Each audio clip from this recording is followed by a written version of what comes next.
Citizens don't take psychedelics because it's illegal. Neither do marionettes. Neither do robots. None of these well-behaved and mechanistic reductionist images of humanity take psychedelics because it's misbehaving.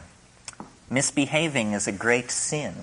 In fact, it's enshrined as the first sin. You'll regard that the psychedelic issue was there in Eden, and somebody misbehaved, and then they got tossed out forever and their children's children into the chaos of history. It's interesting to read in Genesis why this was. It was because they will become as we are, says Yahweh. They will become as we are if they eat of the fruit of the tree of knowledge. I suggest to you that this is precisely what we should seek to do. We empower our experience by insisting on our authenticity. It's a wonderful thing to learn to be able to stand up and yell bullshit, because so much is being slung and nobody is talking about the primacy of experience and the dignity of the individual. The dignity of the individual. We went a long way with this in America before we betrayed it. And it wasn't only betrayed by the clowns in Washington. It's also betrayed by anybody who clusters themselves around the feet of some self-proclaimed nabob. Because the fact of the matter is, nobody knows what's going on. Nobody knows. Nobody has the faintest idea. The best guesses are lies, you may be sure of it. And so to pretend that one human being will lead another out of the dark night of ignorance and into the shining light of truth is ludicrous, absolutely grotesque. A product of this empowering of the human image that has gone on through several thousand years of dominator culture. If you want a teacher, try a waterfall, or a mushroom, or a mountain wilderness, or a storm-pounded seashore. This is where the action is. It's not back in the hive. It's not in the anthill. It's not knocking your head against the floor in front of somebody who claims that because of their lineage and whose feet they washed and whose feet they washed, that you should give credence to them. Knowledge is provisional, and we are yet to approach even the first moment of civilized understanding. The way it is to be done is by trusting yourself, trusting your intuition. Reject authority. Authority is a lie and an abomination. Authority will lead you into ruin. It's not real. And it isn't, don't get the idea that it's about how everybody has a piece of the action. You know, the Jews know something, the Buddhists know something, the Huichol know something. Nonsense. Rubbish. Nobody knows anything. These are different kinds of shell games that have been worked out by priestly castes of people to keep things under control. Institutions seek to maximize control, control, control. That's what they're into. Did you think they were in the business of enlightening you? Saving your soul? Forget it. Control is what this is all about. And to the degree that we commit ourselves to ideology, we are poisoned. Any ideology, Marxism, Catholicism, objectivism, you name it, rubbish, all rubbish. What is real is experience. What is real is this moment. And so then what it becomes about is, what are the frontiers of experience? How much of that has been taken away from us by these dominators, by these priesthoods, by these cults, by these philosophical shell games? Well, a lot. That's the whole story of history. Our growing unease, our growing dis-ease, our malaise is all about the fact that we are kept from the wellspring of experience.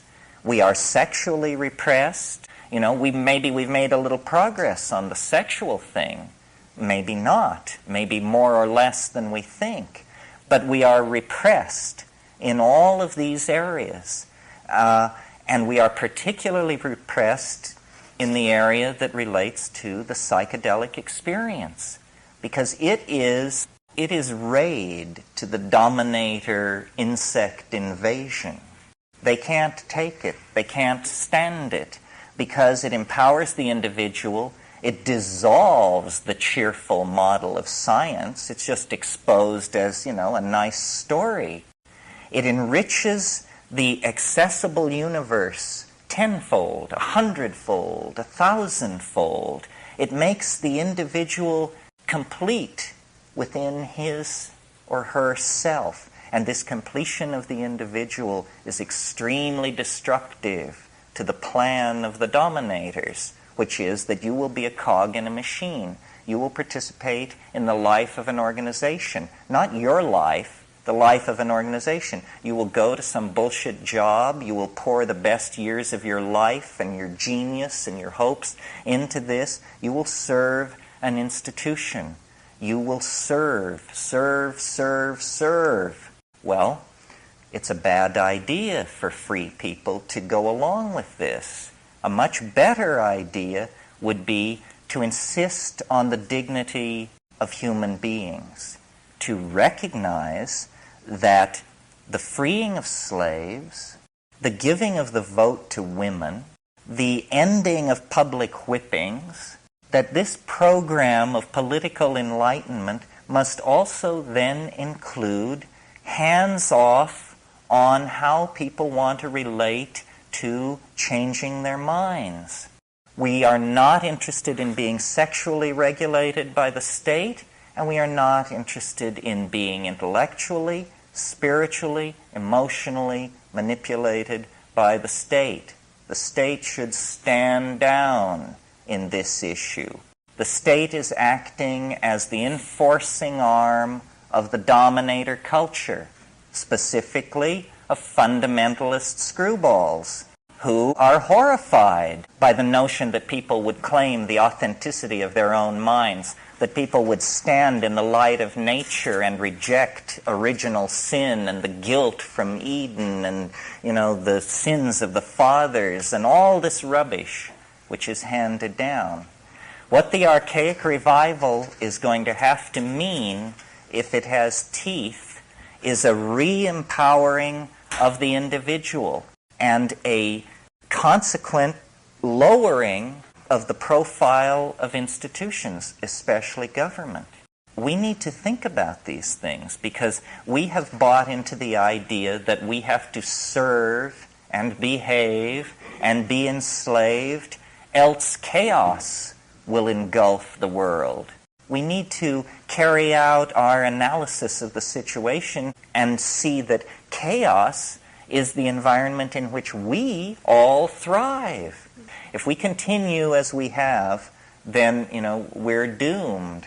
And the judgment of some higher power on that will be, they didn't even struggle. This is too nightmarish to contemplate. We're talking about the fate of a whole planet. Why are people so polite? Why are they so patient? Why are they so forgiving of gangsterism and betrayal?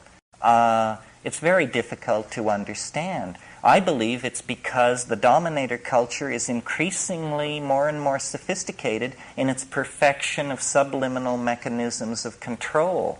And I don't mean anything grandiose and paranoid. I just mean that through press releases and sound bites and the enforced idiocy of television, the drama of a dying world has been turned into a soap opera for most people.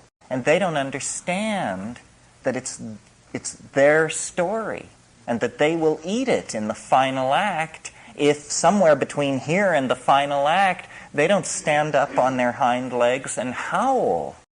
So this whole effort to bring the psychedelic experience back into prominence is an effort to empower individuals and to get them to see that we are bled of our authenticity by vampirish institutions that will never of their own accord leave us alone.